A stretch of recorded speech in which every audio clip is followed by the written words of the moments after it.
Hello friends, welcome to our YouTube channel. In this video I'm going to tell you about how to fix your heating problem in your Infinix smartphone. Before watching this video, if you have not subscribed to our YouTube channel, then subscribe to it and like our video. So let's start friends. First you have to open your settings. Then friends you have to check if it is your check your update. If it is auto update, you can check it in the Play Store also. Just click on Play Store, click on profile, then click on settings. Here it is network, and here it is auto update apps, and you will see here it is auto update over Wi-Fi only, or you can just select don't auto update apps.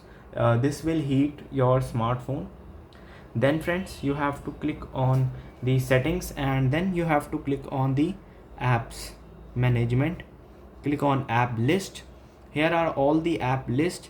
Click on any of your app, then click on this mobile data and Wi-Fi and turn off background data. So this will the app will not run in the background, so this will not heat up your smartphone.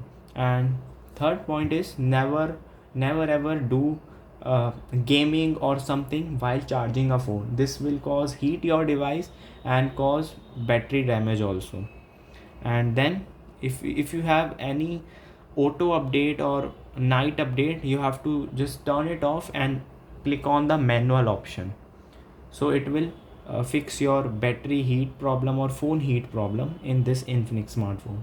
I hope you like this video. If you like this video, then subscribe to our YouTube channel for more helpful tips and tricks videos. See you next time.